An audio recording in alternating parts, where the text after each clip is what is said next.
quero convidar você a abrir a sua Bíblia, no livro de Provérbios, no capítulo 16, Provérbios capítulo 16. Eu quero ler com você apenas um versículo da palavra, que é o verso 32. Provérbios, abra sua Bíblia aí, deixa ela aberta nesse texto, capítulo 16 e versículo de número 32.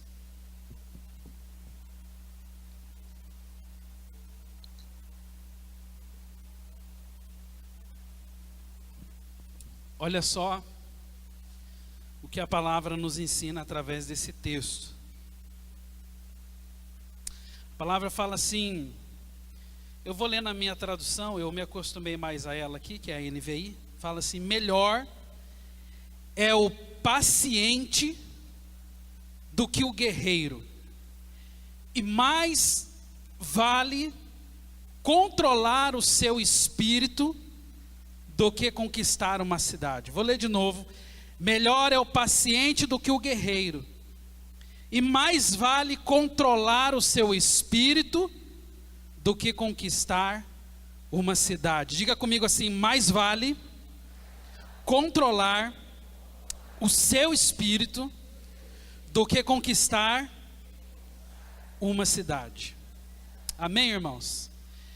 É um versículo apenas que expressa talvez uma ideia muito antiga, e aqui nós estamos exatamente refletindo sobre as palavras do rei Salomão, quando, entendendo alguns princípios, ele resolveu compartilhar com a vida do povo, especialmente através das Escrituras, algo que pudesse somar nas nossas vidas e nas nossas histórias. E você que tem por hábito a leitura, nós vamos começar, como eu disse, a partir desta semana, o Antigo Testamento.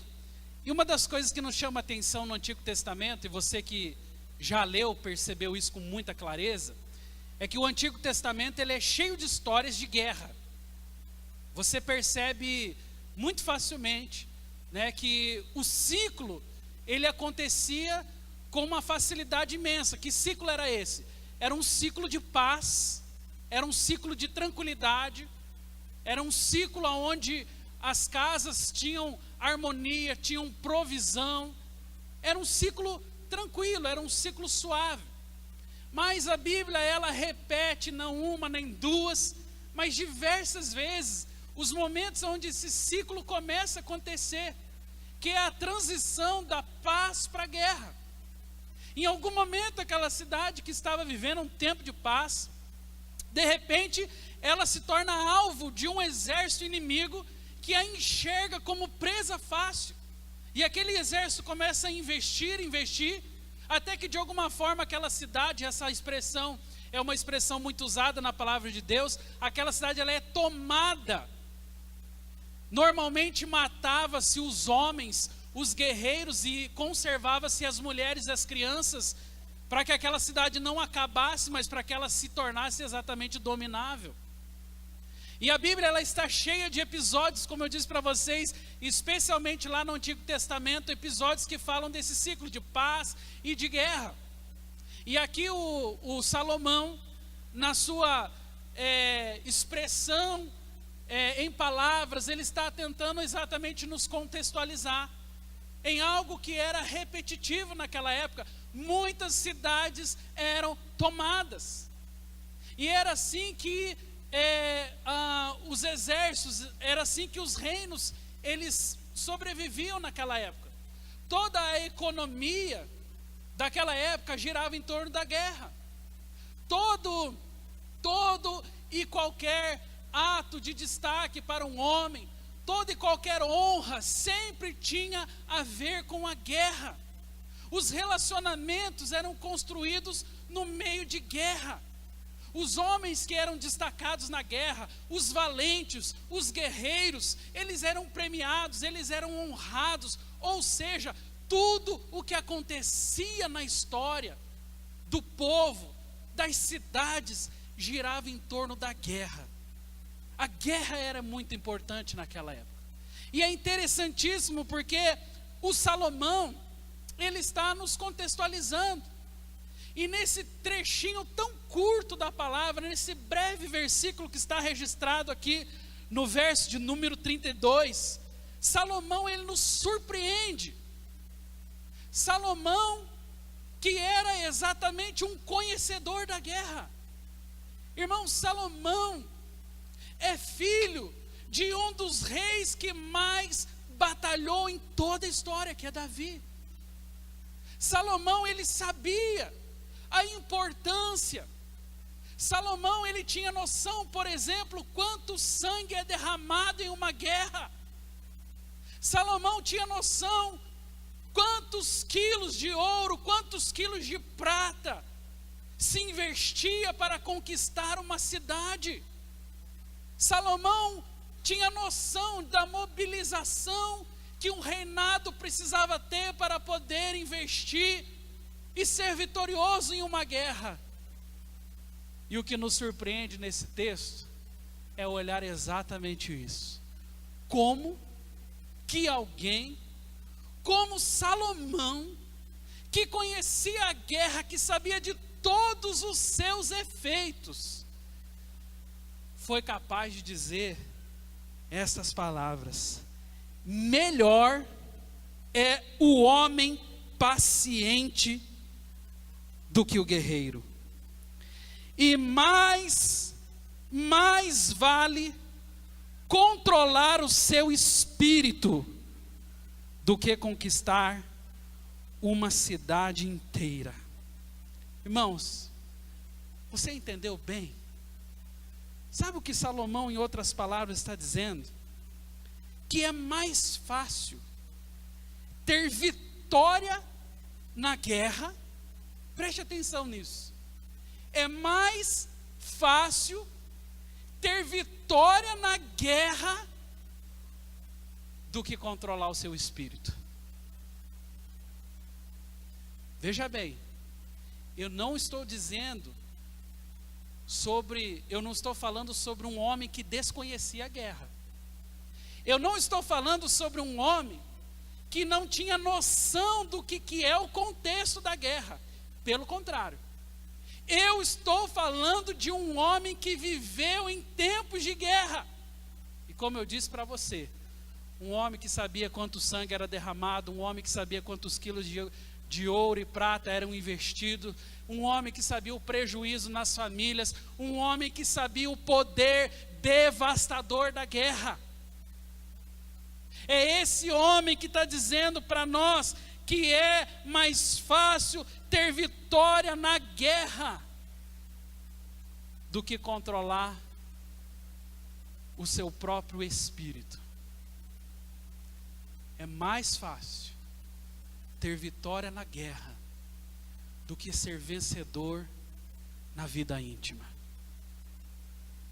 Que seriedade que é isso, irmãos? Nós não nos atentamos muitas vezes para essa verdade tão explícita da palavra de Deus. É tão mais fácil enxergar o que está acontecendo lá fora. É tão mais fácil nós dimensionarmos o poder das catástrofes. É tão mais fácil nós medirmos as consequências daquilo que um país, daquilo que uma circunstância e daquilo que está acontecendo lá de fora.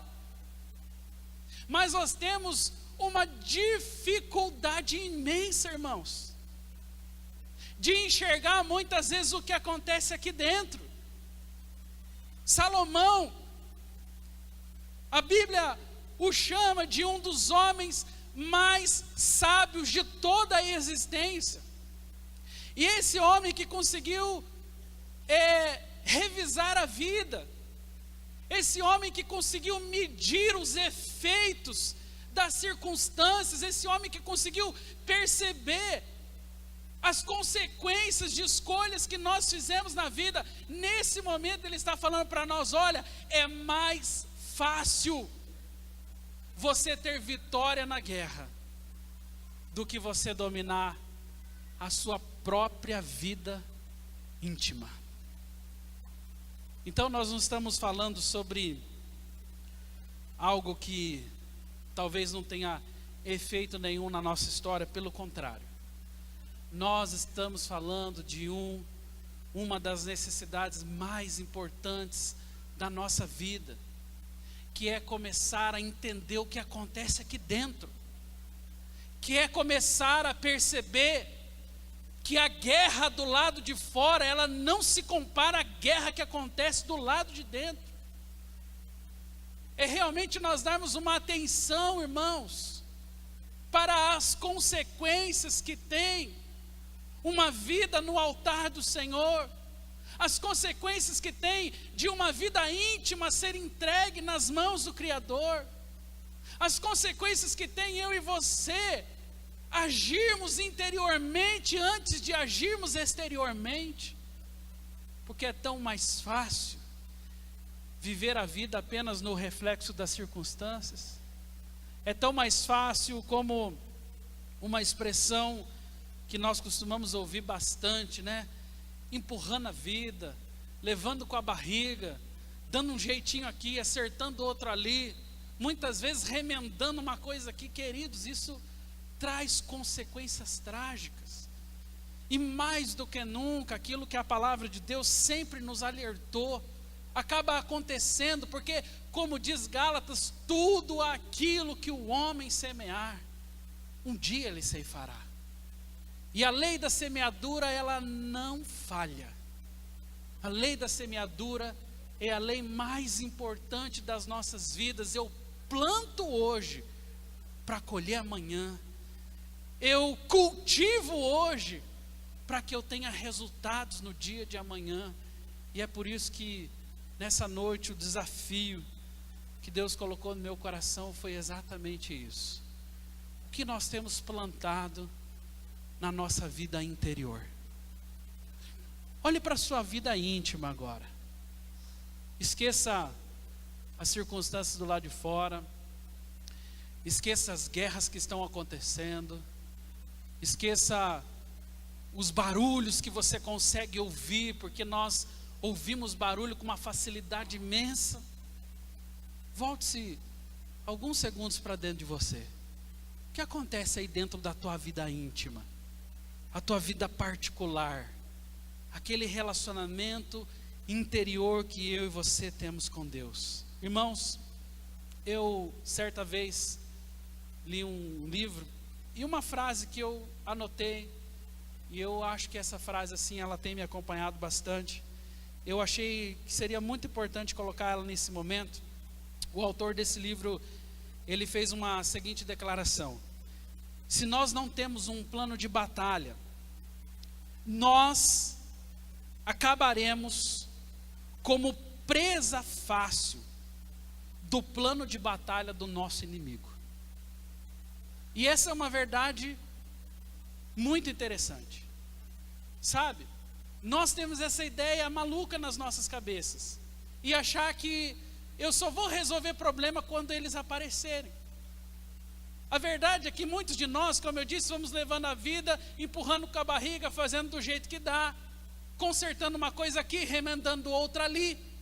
E muitas vezes nos esquecemos que a vida é uma eterna semeadura e colheita.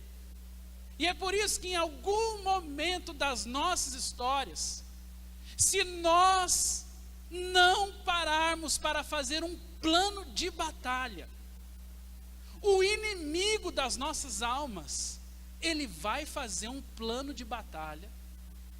E a palavra de Deus fala em João 10, se você conhece esse texto, que o inimigo, ele veio tão somente para matar, roubar e destruir. Então alguém que tem um plano assertivo, matar, roubar e destruir, ele vai em algum momento perceber pessoas o quê? Vulneráveis. Você já viu vírus da gripe? O vírus da gripe, ele se alastra com uma facilidade imensa, irmãos. Mas quem é, ou quem são as pessoas mais vulneráveis ao vírus da gripe? Quem? Pessoas com imunidade baixa. Gripe, é verdade, pega em todo mundo. Todo mundo em algum momento já contraiu esse vírus. Agora você contraiu no momento que a tua imunidade estava baixa, que você porventura estava exposto, ou se expôs a uma chuva, a um frio, e aí pegou um resfriado, e assim por diante você acabou então adquirindo aquele vírus. Agora, se você está lá se preparando, se você tem uma vida saudável, se você se alimenta bem, se você tem atividade física, se você... Não é que você não vai pegar, mas você está muito menos exposto. Na vida com Deus é assim. O inimigo, ele está procurando pessoas vulneráveis, pessoas que não têm um plano de batalha, pessoas que estão vivendo a vida, pessoas que estão achando que é assim, que é tranquilo, que a vida é uma festa, que é tranquilo, eu vou lá e remendo aquilo que eu fiz de errado hoje, conserto aquilo que eu fiz de errado amanhã, e está tudo tranquilo. Errado, irmãos. Nós sabemos que esse inimigo que veio tão somente para matar, roubar e destruir, a Bíblia fala que ele anda como um leão rugindo, buscando a quem possa tragar. Por isso eu pergunto para você, nessa altura da nossa reflexão, você tem um plano de batalha? Olhando para a sua vida espiritual hoje, como que você alinhou ela? Ou você nem alinhou a sua vida? O quanto é que você está crescendo? Olhando para a sua... Vou pegar aqui aquilo que é corriqueiro para nós, falamos sobre isso. Olhando para a sua leitura bíblica. Hoje você lê mais ou lê menos do que você lia antes? Olhando para mim e para a sua vida de oração. Hoje nós oramos mais, oramos menos do que quando conhecemos ao Senhor? Há uma tendência tão horrível da vida espiritual, a de que muitos de nós temos aquele começo agressivo, aonde sonhamos, aonde realmente ousamos, aonde buscamos o Senhor com intensidade, sem vergonha nos nossos corações, mas muitos de nós chegamos a uma certa altura e começamos a trabalhar em manutenção. E trabalhar em manutenção é exatamente ficar esperando algo dar errado para ir lá e corrigir. Trabalhar em manutenção é exatamente esperar o pior acontecer para depois querer consertar. Mas isso tem consequências tão desastrosas. Isso pode fazer de nós exatamente essa presa fácil na mão do inimigo. Você se lembra, por exemplo, de Sansão? A palavra do Senhor fala dessa história e ela tem se tornado uma história referência, especialmente para homens, né? Os homens, quando leem a história de Sansão, eles conseguem se ver em muitas circunstâncias. E é interessante você ver como que Sansão era um homem incrivelmente forte. A Bíblia atribui a esse homem uma força sobrenatural. Ele era um homem visivelmente, as pessoas o viam, era uma pessoa incrivelmente forte, tinha poderes sobrenaturais. Mas esse mesmo Sansão que tinha uma força, esse mesmo Sansão que era incrivelmente forte, ele tinha um controle do seu interior que também era incrivelmente fraco, que também era digno de ser percebido. Aquela mesma força exterior não se repercutia dentro do seu interior. E qual é a consequência da vida de Sansão?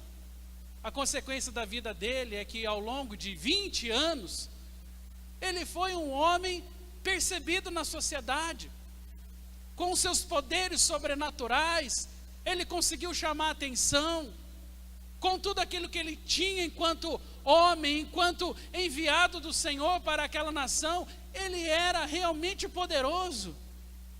Mas nas coisas mais pequenas ele começou a revelar que a força interior, aliás, a força exterior que ele tinha, era bem diferente da força interior. que ele era incrivelmente forte do lado de fora, mas ele era perigosamente fraco do lado de dentro. Tem gente que é assim. Você olha para a pessoa, exteriormente forte, animado. Irmão, tudo bem? Na bênção. E aí, como é que está a vida? Só vitória, só vitória, só vitória. Se tivesse um anjo ali, ia falar só mentira, só mentira, só mentira.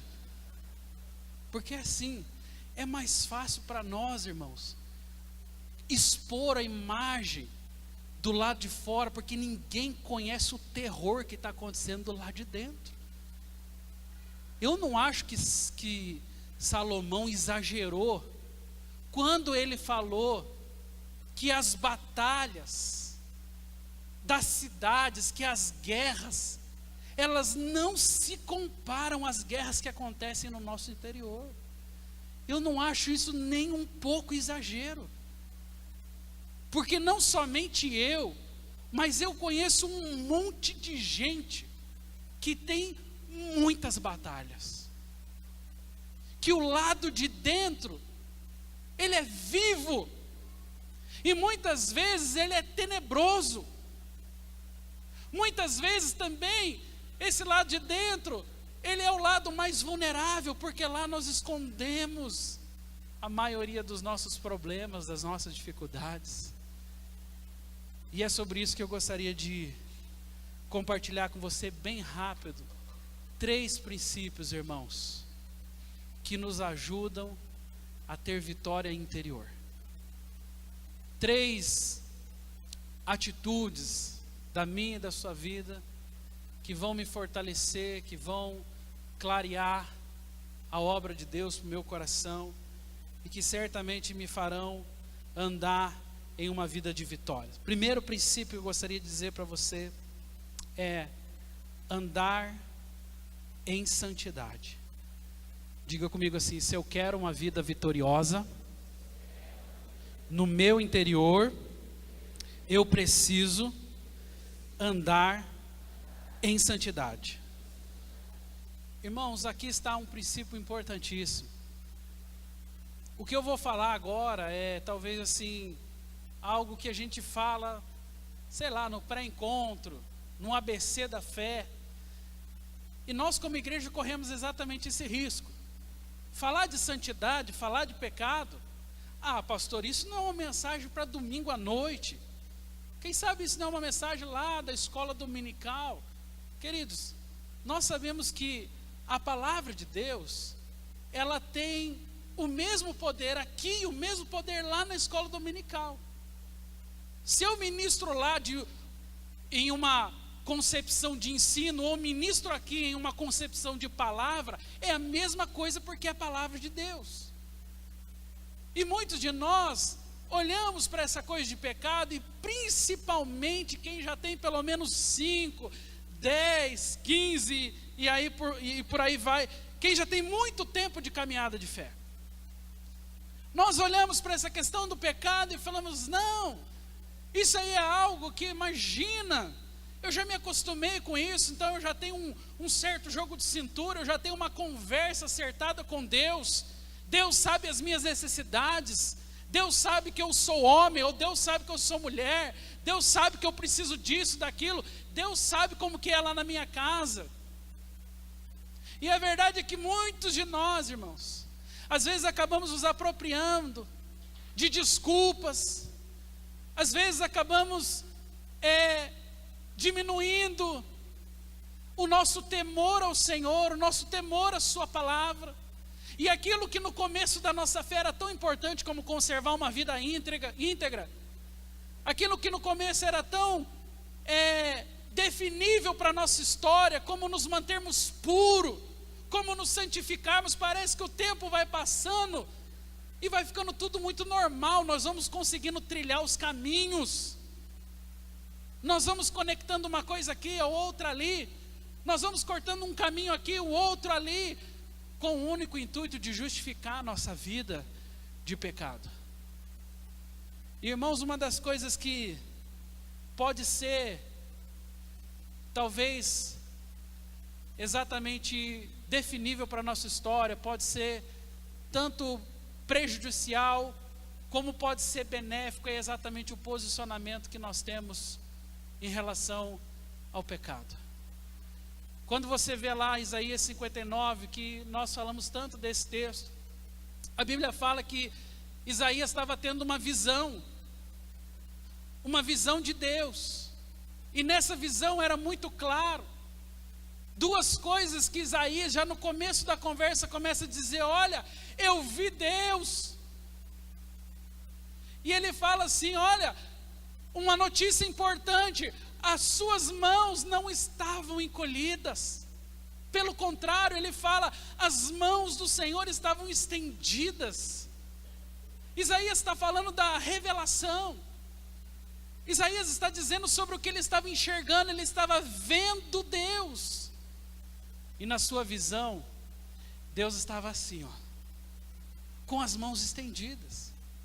Na sua visão, a Bíblia fala que os ouvidos dele não estavam tapados, para que não pudesse ouvir. Ou seja, Deus ouve. Os ouvidos dele não estão assim, pelo contrário, estão assim. Só que Isaías também viu uma outra coisa.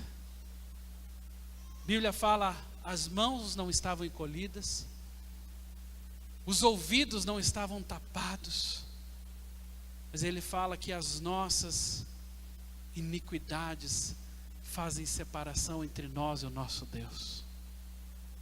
Ao mesmo tempo que ele via Deus com a mão estendida, ao mesmo tempo que ele via o Senhor com os seus ouvidos abertos, ao mesmo tempo ele também via um muro de separação. Ele também conseguia enxergar algo que bloqueava, algo que não permitia que o Senhor abençoasse. Ou seja, Deus estava ali querendo abençoar, Deus estava ali querendo ouvir, mas não é que ele não queria, é que ele não podia, porque o pecado faz separação. Irmão, nós vamos ficando muito malandro na vida com Deus. Eu tenho vergonha de dizer isso aqui, mas a verdade é que eu era muito mais intenso nos meus primeiros anos de vida com Deus, no que diz respeito a pecado, do que eu sou hoje. Eu tenho vergonha disso, porque eu consigo entender que a alma da gente vai se formatando, nós vamos criando um jeitinho para com Deus, de nos justificar, de criar uma saída aqui, uma outra porta ali. Mas tudo isso está lá bem nítido no nosso interior. E sabe qual é a maior consequência disso? É que nós vamos viver nessa vida de pecado, desenfreados, muitas vezes sem entender o quanto que isso é prejudicial para a nossa vida. E a consequência disso é um muro de separação. Deus quer estender a mão, Deus quer ouvir, mas Ele não pode, porque o pecado está separando. Irmãos, nós estamos precisando talvez de uma reforma no nosso próprio interior. Eu falo principalmente para você que, em concordância com essa palavra, talvez já tenha perdido um pouquinho dessa sensibilidade para entender o pecado. Eu estou falando para você que talvez, como eu, em algum momento da sua história, já ficou menos sensível ao temor.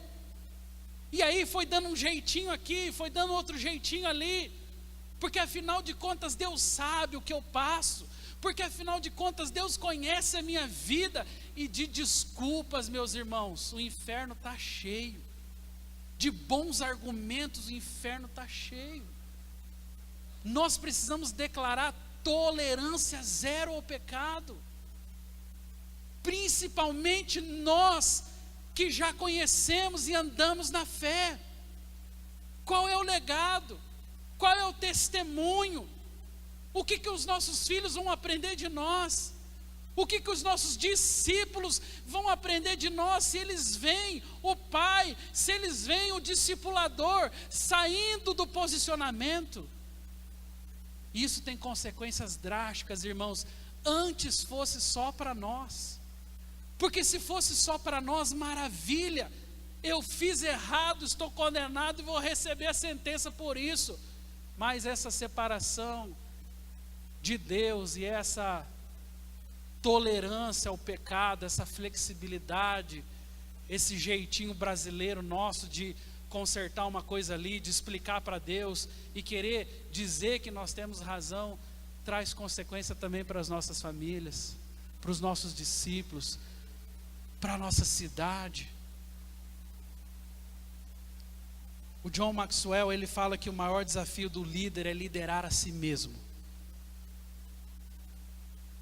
Liderar os outros, criar um filho, é fácil. Você vai falando o que tem que fazer, ó, filho, você não pode fumar, você não pode beber, você não pode fazer isso, você não pode fazer aquilo. A pergunta é, eu faço? Eu tenho essa postura? Porque é mais fácil liderar os outros do que liderar a mim mesmo. E o líder, ele entende isso, que a liderança começa dentro de si. Ou eu me posiciono, ou eu crio uma vanguarda dentro de mim, ou eu crio os obstáculos para que o pecado não chegue, e se ele chegar, eu tenho os meios para retirá-lo.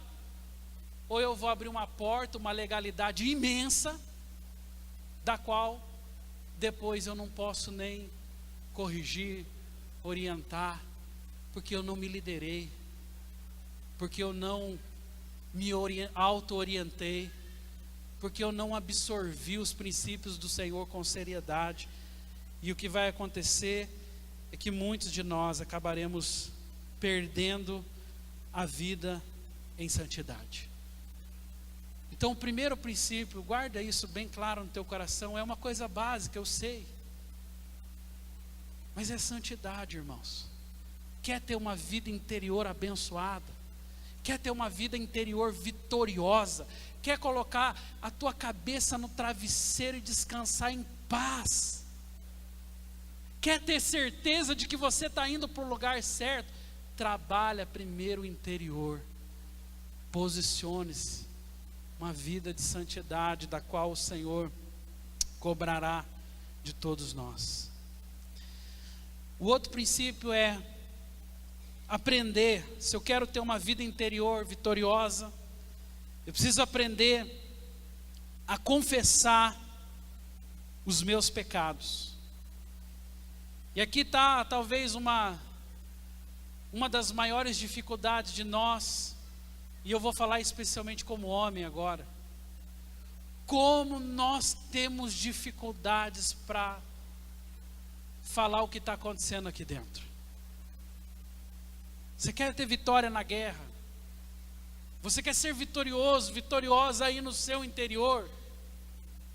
O primeiro passo, meus irmãos, é exatamente fazer isso. É entender que eu preciso expor, eu preciso compartilhar. Não existe segredo nenhum nisso. Nós fomos treinados para nos fechar. Desde a nossa infância, nós aprendemos a disfarçar muito bem. Eu vejo, às vezes, lá alguma besteirinha, alguma arte que o meu filho faz, por exemplo. Ele nunca chega e se entrega e fala, eu fiz arte. Não. Ele vai esconder. Ele vai disfarçar, ele vai criar um ambiente. Então, desde criança, nós aprendemos desde de bebê, aliás. Essa semana mesmo, eu e a Esther estávamos assistindo não sei se era uma reportagem, o que era aquilo, mas os cientistas estavam tentando entender em qual momento que o ser humano começa a mentir. E aí, para nossa surpresa e também desespero, porque temos um bebê em casa, e ele fala que exatamente já nos primeiros meses de vida ele já aprende a mentir, de uma forma muito sutil. E essa sutileza da mentira, ela vai evoluindo, até que o ser humano se torne capaz de esconder. Então é desde a infância. Nós não somos adaptados para revelar, nós somos adaptados para esconder. E é por isso que o nosso interior, muitas vezes, ele cheira mal. É por isso que dentro de nós, muitas vezes, acaba realmente transparecendo aquilo que está acontecendo na nossa vida, na nossa história. O nosso interior acaba sendo a revelação do estilo de vida que nós estamos vivendo. Então, há uma separação nítida entre vida pública e vida privada. Nós somos hábeis para fazer isso. Eu sou uma coisa lá no meio da multidão. Quando estou entre os irmãos, é paz do Senhor daqui, é paz do Senhor de lá, é aleluia, é glória a Deus. Mas na minha casa, no meu quarto, lá no meu seio de intimidade, às vezes está acontecendo alguma coisa que não é revelado.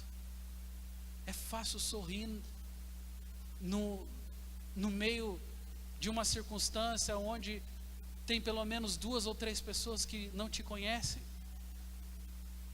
Então, vida pública e vida privada é uma habilidade que nós desenvolvemos. Ninguém vai saber o que está acontecendo lá na minha casa.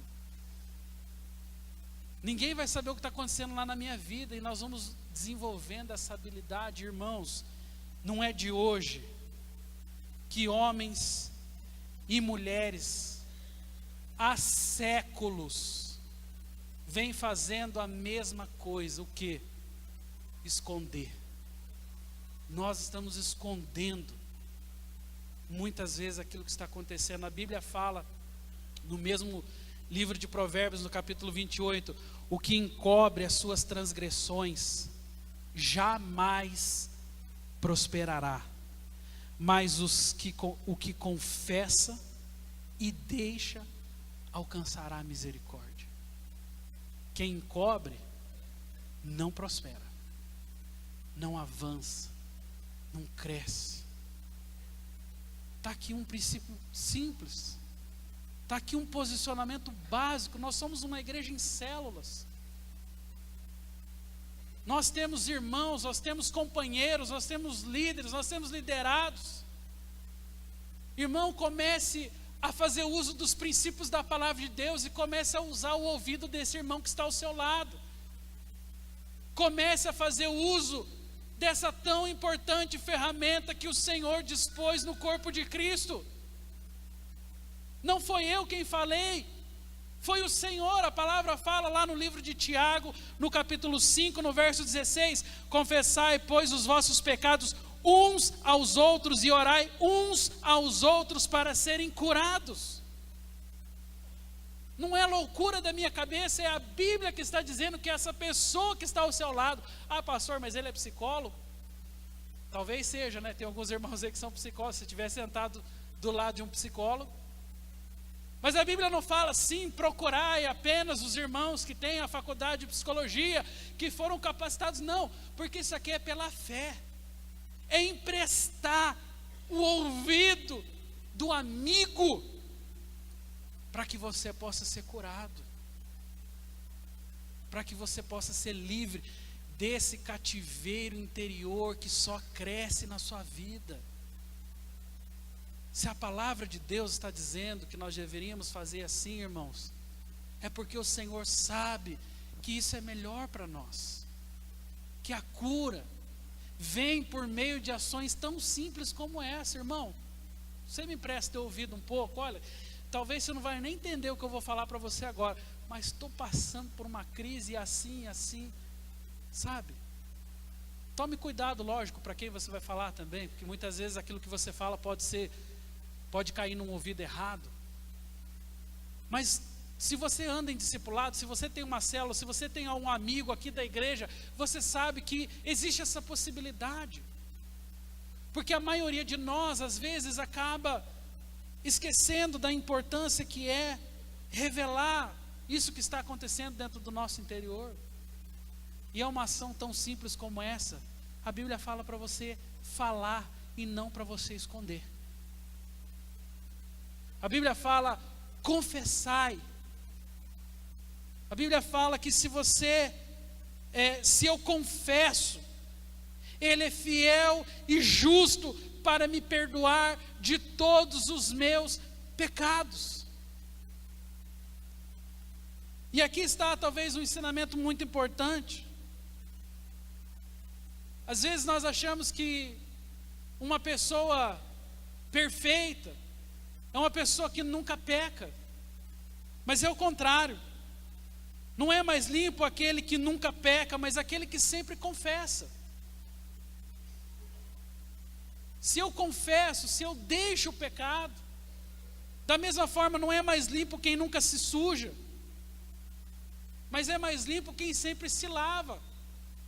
Todos os dias você se suja, você sai de casa, você trabalha, você coloca as mãos na sujeira, em tantas coisas, mas quando você vai para casa, uma das primeiras coisas que você faz é tomar um belo de um banho, porque você não é limpo só porque toma banho, mas você sabe da importância que é tomar um banho, se limpar, porque a gente acha que a pessoa que peca é aquela pessoa que ela está sempre limpinha. Aliás, a pessoa que não peca é aquela que está sempre limpinha, mas é o contrário.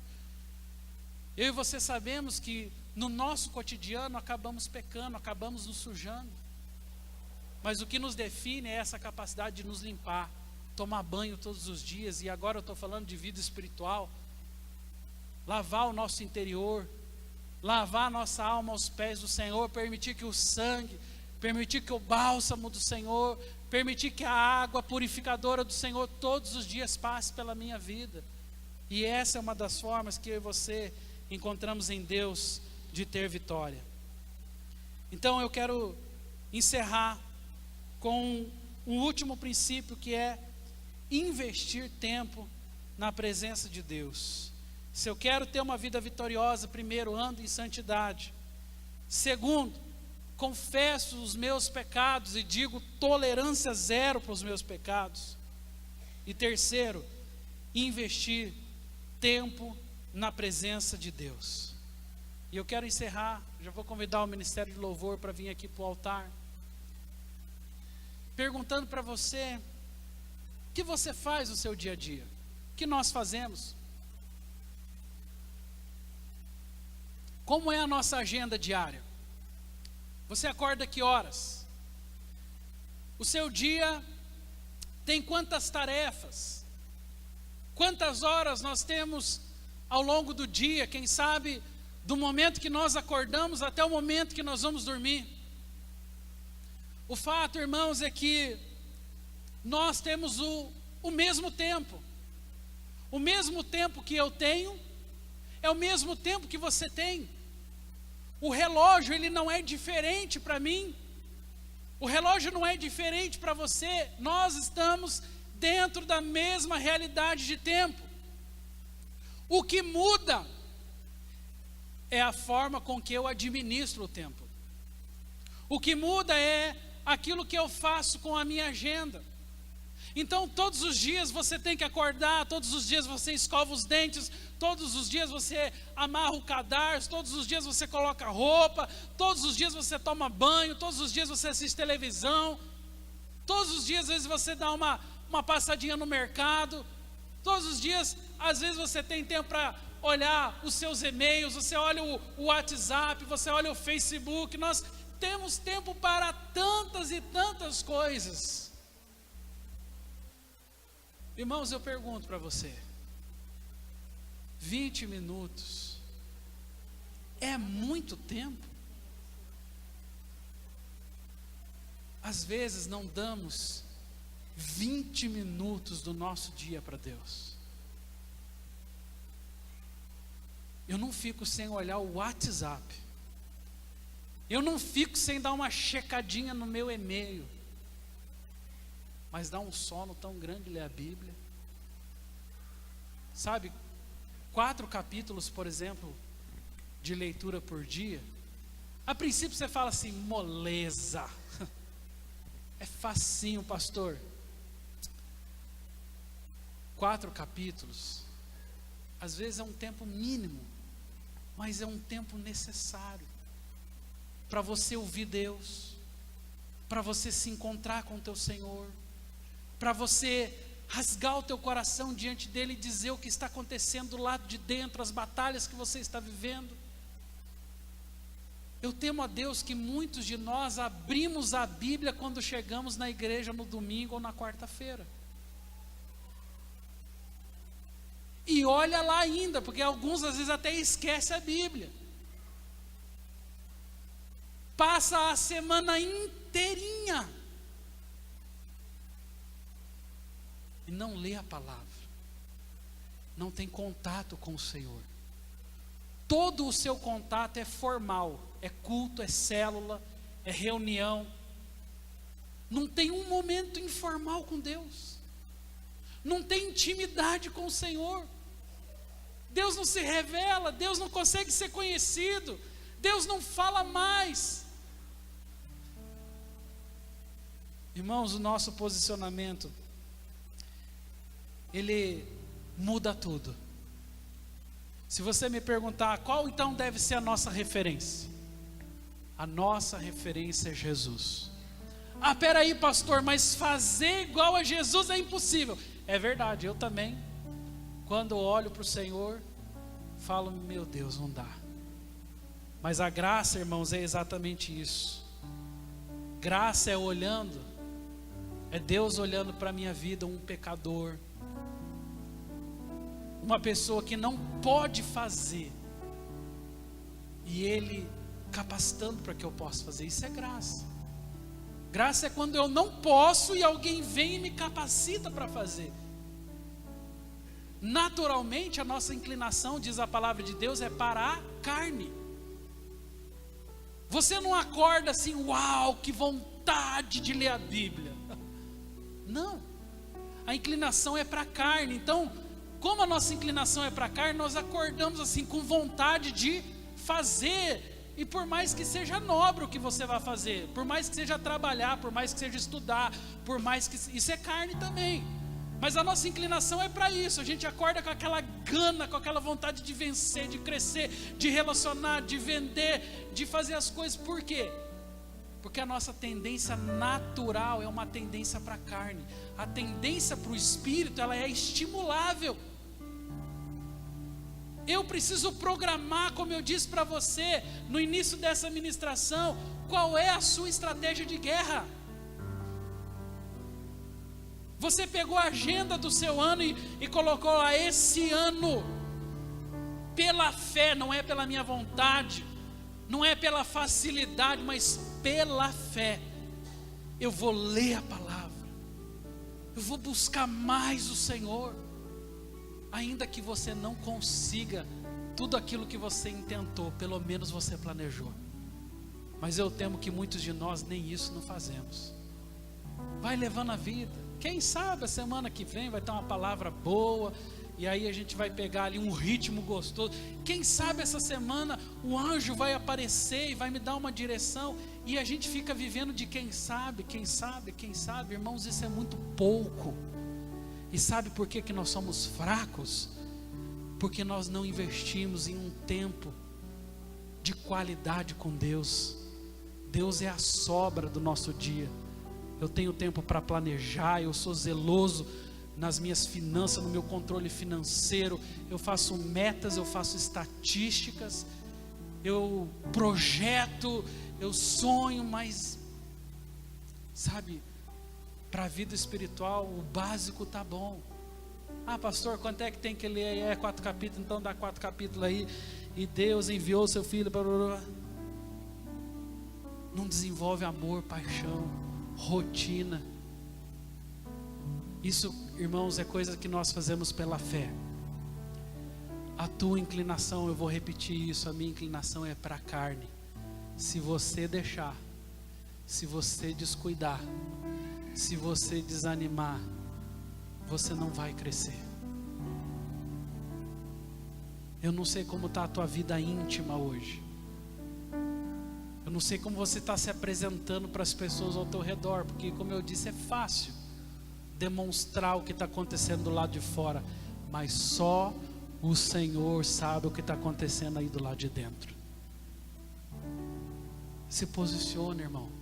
Faça hoje mesmo um plano de batalha, se você não tem. Fale para Deus hoje: Senhor, eu não quero uma vida medíocre. Eu não quero ser escravo de Satanás. Eu não quero ser presa fácil do inimigo da minha alma. Posicione-se, nem que seja pela tua família, porque a maioria de nós, às vezes estamos pensando só em nós. Então tá bom, se o inimigo quer vir arrebentar com a minha vida, tudo bem. Se você perdeu os motivos para se posicionar por você mesmo, então se posicione pelo menos pela tua família, por aqueles que estão ao teu redor, porque nós somos testemunhos, porque as pessoas estão o tempo todo nos observando. E se nós não nos posicionarmos, se nós não fizermos um plano de batalha, o inimigo das nossas almas faz. E a Bíblia fala: ele veio para matar, roubar e destruir. Qual vai ser a sua posição, irmão? Qual vai ser a sua posição, minha irmã? Qual vai ser a sua posição como família? Qual vai ser a sua posição como discípulo, como homem, como mulher de Deus, como jovem que faz parte de uma geração que busca o Senhor? Qual vai ser a sua posição? Irmãos, eu quero terminar esse momento orando para que Deus derrame sobre nós um fortalecimento interior, orando para que Deus dê estratégia, para que, se você não tem, hoje mesmo você faça um plano de batalha para a tua vida espiritual, e você possa ter vitória, você possa colher frutos abençoadores de uma vida posicionada no altar do Senhor. Amém?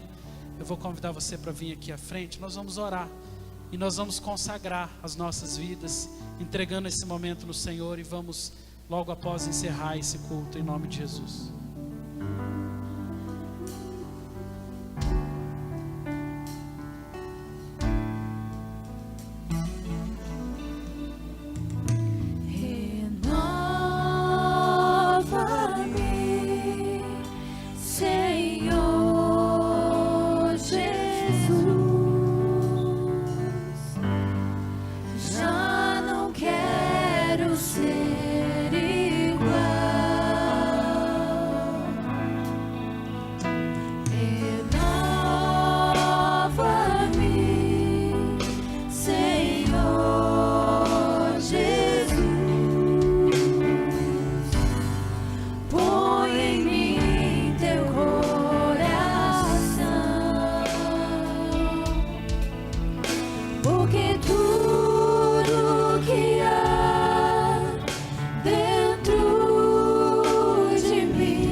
Pai de amor, nós estamos no Teu altar, e tudo que nós queremos, Pai, quando estamos prestes para finalizar esse tempo de culto, é apresentar a Deus os nossos corações, é apresentar a nossa vida, não enquanto vida exterior, Pai, porque essa capa exterior que a maioria de nós tem, ela é conhecida, ela muitas vezes é capaz de disfarçar, essa capa exterior é muitas vezes capaz de dissimular, é capaz de mentir.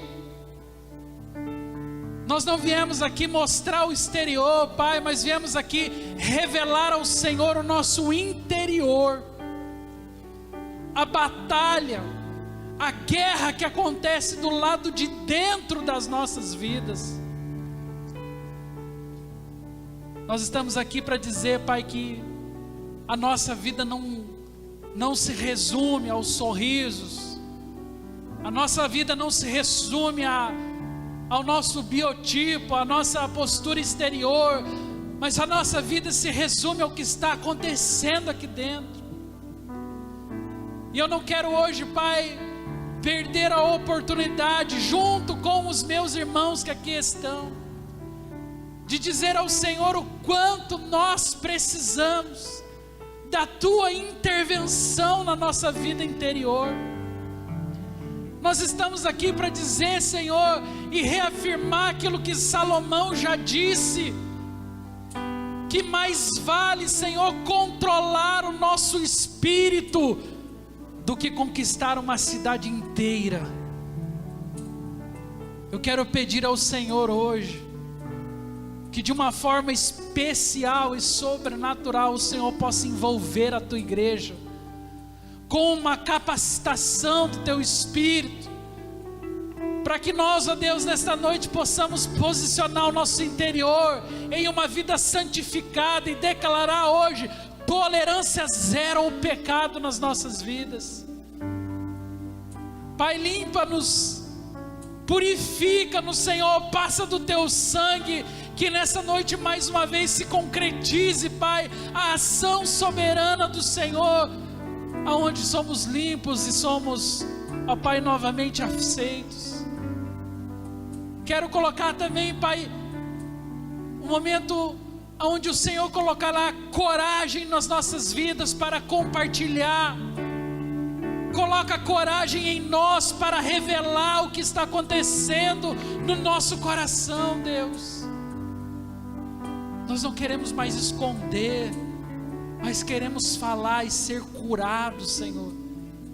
Não deixe que esse princípio tão importante se perca, mas eu profetizo que discipuladores, discipuladoras, líderes fiéis se posicionarão para ouvir os seus discípulos. Eu profetizo que discípulos e discípulas aqui terão mais liberdade, terão mais tranquilidade para procurar os seus líderes e confessar as falhas, confessar as dificuldades, para que possamos ser uma igreja curada, Pai, uma igreja livre da escravidão interior. Por fim, Deus, eu quero profetizar também que caso o Teu povo não tenha um plano de batalha, Senhor, que o Senhor coloque em nós hoje um plano de batalha para a vida espiritual. Pai, eu quero profetizar que dos céus venha revelação, venha direcionamento, venha discernimento, Pai, venha clareza sobre a mente e o coração do Teu povo, para que nós possamos sair daqui hoje sabendo aonde queremos chegar, com objetivos, com foco, com a certeza de que a nossa única obrigação e dever é glorificar o Senhor com o nosso testemunho nessa terra, Pai. E desde já eu declaro que todo o abuso do inimigo, toda e qualquer entrada de Satanás nas nossas vidas, seja por omissão, seja por falha, em nome de Jesus hoje cessou.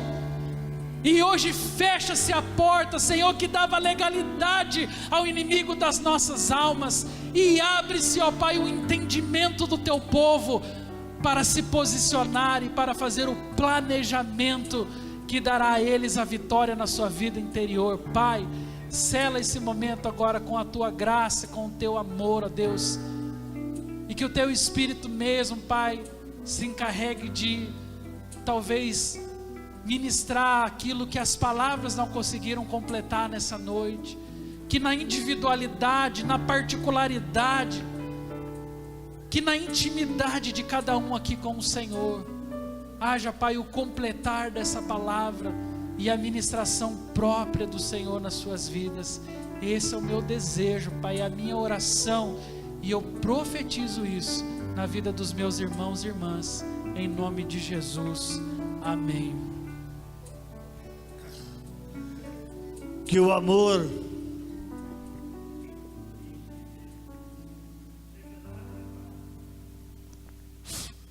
que a graça maravilhosa revelada no Filho,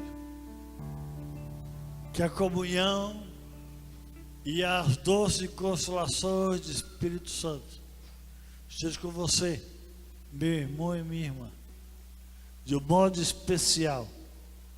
Nos habilite a nos posicionarmos diante de Ti, e seja com todo o povo de Deus, hoje e para todos sempre. Amém. Meu irmão, vai na bênção, vai na paz. Deus te abençoe em nome de Jesus.